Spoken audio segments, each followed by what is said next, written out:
Hello everyone, welcome once again, and we have done up to 120 questions. And now let us start. So we are on the question number 121.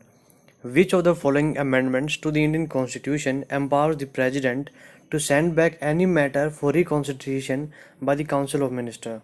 That is, 44th Amendment empowers the President to send back any matter for the reconsideration by the Council of Ministers.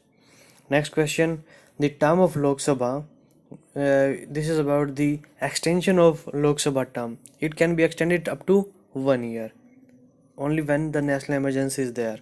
But as soon as the national emergency is, you can say, over, then within the period of 6 months, the new election for the Lok Sabha is to be conducted. Okay, so this is the term of Lok Sabha. So out of the given options, as we can see, the option A cannot be extended under any circumstances. This is wrong. It can be extended. It can be extended by 6 months at a time. No, it can be extended much more than that. It can be extended up to 1 year during the proclamation of emergency, though it can be increased. This is absolutely correct. It can be extended up to 2 years. No, this is wrong. So the right option is option C. And the next question. In which of the following election to the Lok Sabha, the amount of security deposit for the general category candidate and the SC/ST category candidate respectively is 10,000 and 5,000? Since we are doing the questions of 2002, so it was 10,000 for the general category, but now it is not 10,000. It has increased from 10,000 to 20,000 for the general category for the election of the Lok Sabha. Okay, so option C is the right answer for this. Next, the 93rd Constitutional Amendment deals with to give the free and compulsory education for all children between the age of 6 and 14. Okay, so option B is the right answer to this question. Next, this question is related to the electoral college for the presidential election, and this is the value of vote of an MLA, and this is the value of vote of an MP. So these are the two given, and third is also given. So the value of vote of an MLA equals to the total population of that state divided by the number of elected MLA of that state into 1 by 1000. It is 1 by 1000, but here it is given 1 by 100. So this is wrong. So first statement is wrong. If we eliminate the first statement among the options, so A cannot be the answer and C cannot be the answer. So we are left with only 2 and only 3. Now read the second statement. The value of vote of an MP equals to the total value of all elected MLAs divided by the number of elected MPs in Lok Sabha and Rajya Sabha. This is absolutely correct. So second statement is correct. So our option is B. That is only 2. Third statement is wrong. There were more than 5,000 members in the latest election. Okay, so this is wrong. Only 2 is the right answer. Next, which of the following constitutional amendments are relating to the raising the number of MPs to be elected from a state? Like from Haryana, there are 10 MPs. Okay, from Haryana. From Delhi, there are 7 MPs. From UP, there are 80 MPs. Okay, so the increasing the number from a particular state, these amendments were done from the, you can say, 7th Amendment and 31st Amendment. So option C is the right answer. Next, which of the following provisions was not made in the Charter Act of 1833?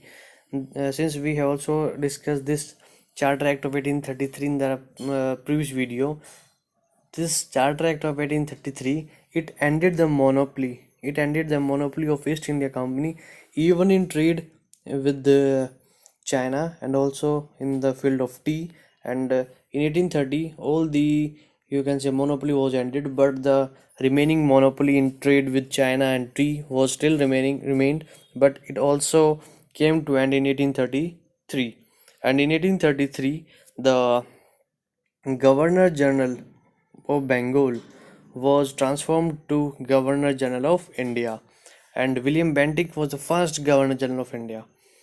Okay, so if now we will read the options given. Option A, trading activities of East India Company were to be abolished. This is correct, and we have to find out the not correct statement.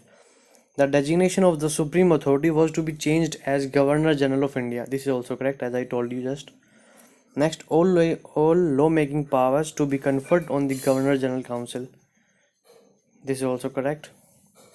An Indian was to be appointed as a law member in the Governor General Council. No, that though it was the law member was appointed in the Executive Council of Viceroy's Executive Council, but in 1909, Morley Minto reforms in 1909, and SP Sinha, Satendra Prasad Sinha, he was appointed as the law member in 1909. Okay, but not in the case of 1833. So D is the right answer for this question. Okay, next, the function of finance commission. Now you can see the questions are repeating itself. The question on finance commission is, you can say, you are getting this finance question on finance commission just after 2 or 3 years back. Okay, so if we read the first statement, to allow withdrawal of money out of the consolidated fund of India, no, this is not the function of finance commission. So first statement is wrong. Second, to allocate between the states the share of proceeds of taxes, बिल्कुल ठीक है, जो tax होगा उसका बंटवारा ही करता है finance commission, and current is the 42% of the sharing between the union and the state. And to consider the application of grant in aid from the state, this is also the work of or function of the finance commission. Next, to supervise and report on whether the union and the state government are levying the taxes in accordance with the budgetary provisions. This is the work of CAG, not of finance commission. Fourth is wrong, first is wrong, second and third statement are correct, so option B is the right answer. Next question, question number 129. Which one of the following statement is correct? Only Rajya Sabha, not the Lok Sabha, have nominated member. No, both have the nominated member. Lok Sabha have 2 nominated member among the Anglo-Indian community, and Rajya Sabha have 12 nominated members. Okay. Next, there is constitutional provision for nominating 2 members to the Anglo-Indian community to the Rajya Sabha. No, it is to the Rajya Sabha. It is to the Lok Sabha, not to the Rajya Sabha. So first and second, that is option A and B, both are wrong. Now option D. A nominated member can vote in the presidential and vice presidential election. No, nominated members are not the part of electoral college for the presidential elections and vice presidential election, because the electoral college consists of elected MPs plus MLAs.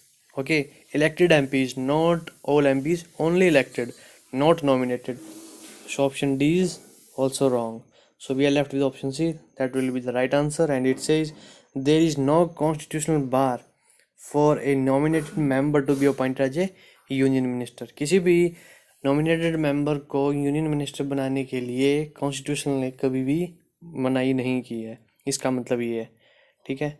Next, the power to enlarge the jurisdiction of Supreme Court of India with respect to any matter included in the union list of legislative power rests with the parliament, because parliament is that body which can make the power of a particular, you can say, any department in India, like ministry or even Supreme Court, High Court, they can make. Okay, so parliament has this power of enlarging the jurisdiction of Supreme Court. So that's all for this video, and thank you very much for watching it.